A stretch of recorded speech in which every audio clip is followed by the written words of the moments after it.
এই হামিং হাম, এটা নাইট্রিক অক্সাইড প্রোডাকশন করে, নাইট্রিক অক্সাইড, নাইট্রাস না।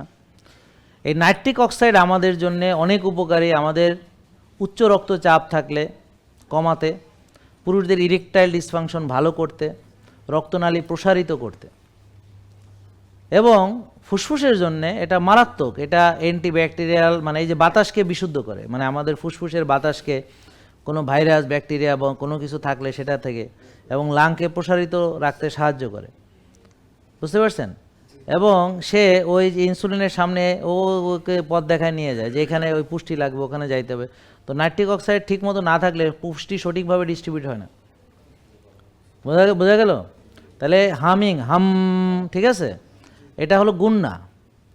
আং আম আন, এই গুন্না তো পবিত্র কোরআন থেকে তেলাওয়াত করলে ঘুম ভালো হয়, প্রশান্তি হয়, ভ্যাগাস নার্ভ স্টিমুলেটেড হয়, মানসিক প্রশান্তি হয়। মানসিক প্রশান্তি হলো হজম ভালো হয়। এটা হলো আমার হিলিং নার্ভাস সিস্টেমটা অ্যাক্টিভেট হয়। তা আমাদের যে repair healing, damage repair healing, তো ইমিউন সিস্টেম অ্যাক্টিভেটেড হয় যখন আমরা প্রশান্ত ক্রিয়া, অর্থাৎ আমাদের যখন কোরআন তেলাওয়াত হয়, ঘুম ভালো হয়, হজম ভালো হয়, বুঝতে পারছেন। তো এই জন্যে কোরআন তেলাওয়াত করলে, গুন্না করলে নাইট্রিক অক্সাইড প্রোডাকশন। দেখেন নাইট্রিক অক্সাইড কে দিয়েছে? আল্লাহ। কোরআনকে দিয়েছে, দেখছেন। তাহলে এখানে শুধু সওয়াব হয় না, এটার শারীরিক উপকারিতা আছে, এবং এটা বিজ্ঞান ভিত্তিকভাবে প্রমাণিত, সায়েন্টিফিক্যাল এভিডেন্স আছে। Do you understand? তো এই জন্যে এই তেলাওয়াত করলে পরে ফেরেশতারা, অনেক ফেরেশতা আছে যারা কোরআন তেলাওয়াত করতে পারে না, বা তাদের কিছু ফেরেশতা আছে তারা হয়তো পারে, কিন্তু বেশিরভাগ ফেরেশতা আপনি তেলাওয়াত করলে ওরা শোনে, আসে, ওরা শোনে। বুঝলেন না কথা? তেলাওয়াত শুনতে আসে, এটা অনেক হাদিসে এটার প্রমাণ আছে। ওরা তেলাওয়াত শোনে, এমনকি তেলাওয়াত গাছ শোনে, মাছ শোনে, পাখি শোনে।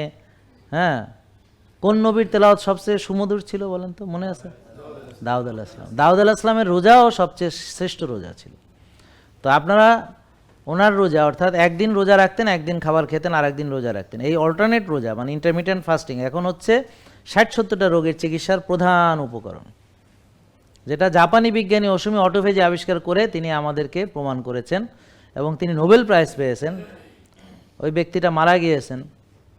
আমার খুব ইচ্ছা ছিল, মানে যদি তারে পাইতাম কখনো, কিন্তু তিনি তো নাই পৃথিবীতে। তাকে একটা ইসলামের দাওয়াত দিতাম, যে আপনি যেটা আবিষ্কার করে নোবেল পেলেন, জানেন এটা ইসলামের বড় শিক্ষা। তো উনি এই আবিষ্কারের জন্য উনি জান্নাতে যেতেন যদি উনি ঈমান নিয়ে যেতে পারতেন, বুঝতে পারছেন। তো আল্লাহ তাআলা সূরা বাকারাতে দেখেন বলেছেন যে যদি জানতে রোজার উপকার, তাহলে তোমরা রোজাই রাখতে। এখানে উনি ওই রোজা না রাখার কাফারা এগুলো আলোচনার পরে লাস্টে বলেছেন এই কথা, যে যদি রোজার উপকারিতা জানতে তাহলে তোমরা রোজাই রাখতে। তো এখন আমরা আধুনিক বিজ্ঞান থেকে রোজার যে উপকারিতা জানতে পেরেছি, তাতে 60-70টা রোগের চিকিৎসা হলো কি? রোজা।